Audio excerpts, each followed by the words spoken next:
What's going on, people? Welcome back to the channel. You're at the numbers and no face, no case MSK.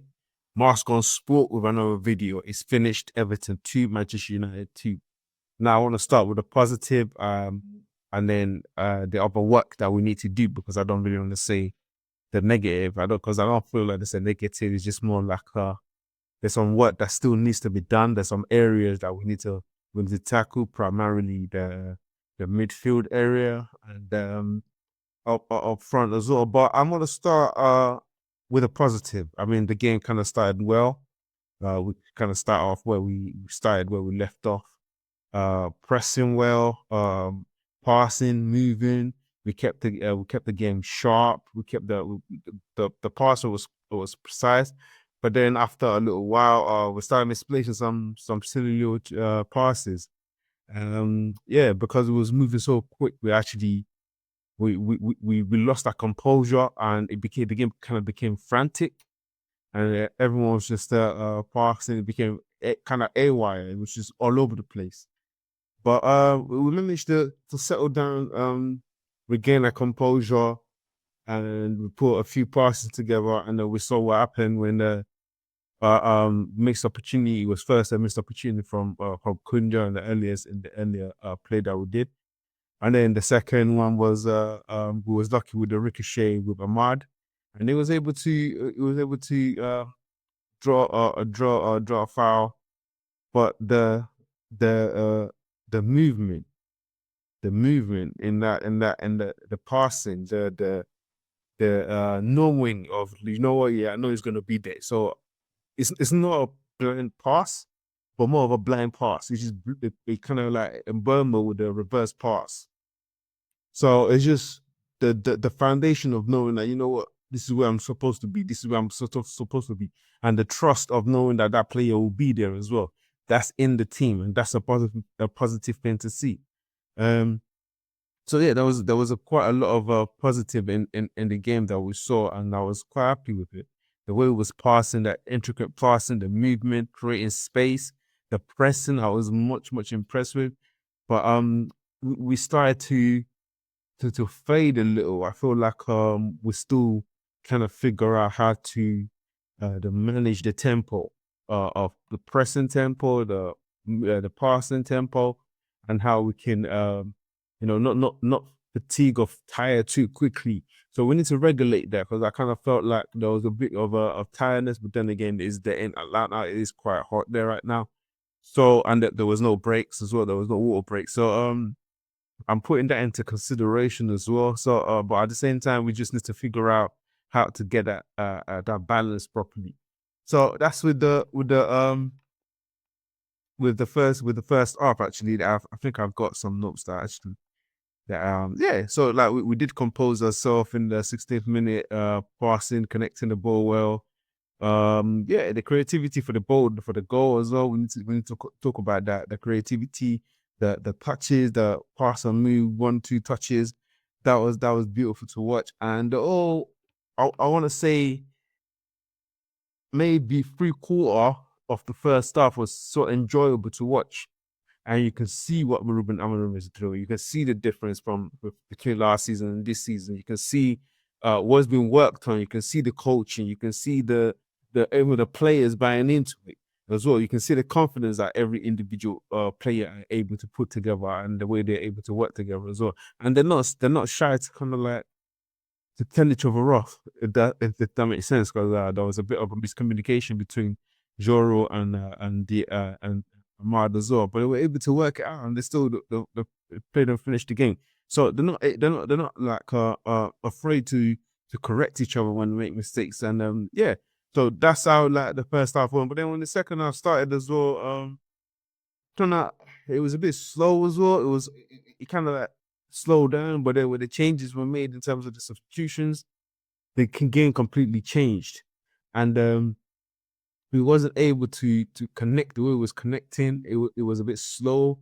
There wasn't too much. The creativity was gone. I think Bruno, there was a move to the mid to as a eight. And I don't feel like Bruno can play he can't play as an eight, and I don't think I want to see him in that position. So yeah, so the negative, that's the negative part, which is we just need more players. That's one.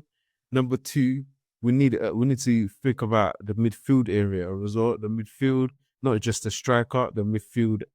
I'm being worried about the defense as well, and we definitely need a keeper. So that's three players, and if we're still uh, is insisting on getting a striker in Vladimir Sesko, then that's 4 players we still need to kind of bring in before the end of the transfer window. But the defense is not so much or not so terrible, not so bad. But it'll be good to have a play. But then again, we still got players who are injured that still need to come in. So then again, maybe that might work in our favor. But all in all, I feel like we just got a lot of work to do.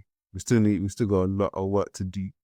We need to figure out how we can maintain that consistency. I don't want to see Bruno as an 8. I don't want to see Cunha I don't want to see Mbeumo as a striker. I want to see him in the wing, in the wing number 10 position, where we know that he can take on players, where he can dribble, he can pass, he can create things. That's the position where I wanted to see him play. And I wouldn't say we've got to see what going to be expecting. But yeah, he had one or two few good touches, in the game. But in terms of Matthias Cunha, I definitely appreciate and like the thing that guy's currently doing. The way he was able, he was part of the first goal that we created in terms of creativity. The guy is dope and running with the ball, dope. And I don't want to criticize players as well, but we kind of need a different kind of defensive midfielder. We need to move on from Manuel Gatti, as much as it pains me to say that. We kind of need to move on from him. We need a better defensive midfielder in that position. I think it is limited in his ability. Not that he's a good tackler, but in terms of progressing and try to at least slow down or dictate the tempo a little bit, he's not a complete midfielder in that sense.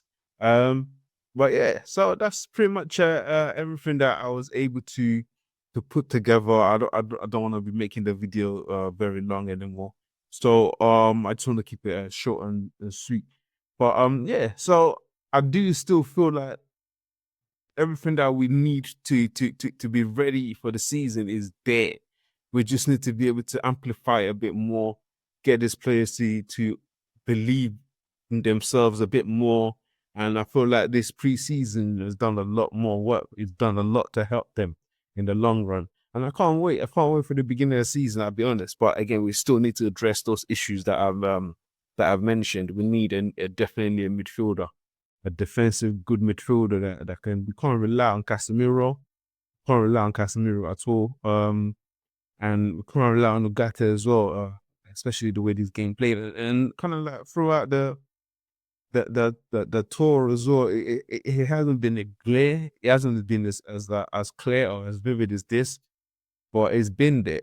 Even from last season, it's been there. But yeah, well, Manchester United, definitely the foundation is set.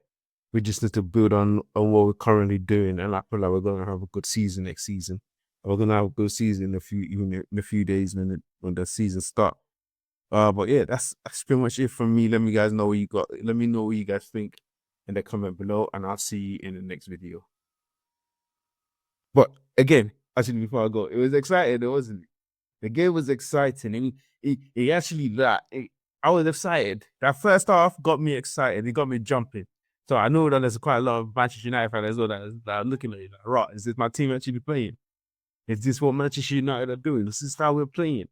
Is this how we're creating, passing, moving, being people's excited. Don't get me wrong. So I don't really want to put a damper on anybody's, I don't want to put rain on anyone's sunshine and stuff like that. But yeah, we definitely was excited in that first half. And I do like everything that I saw, the movement, the way it was playing. It was exciting. But yeah, that's it from me, guys. Don't forget to like, subscribe, and to the channel as well. Don't forget to like, subscribe. I'll see you in the next video.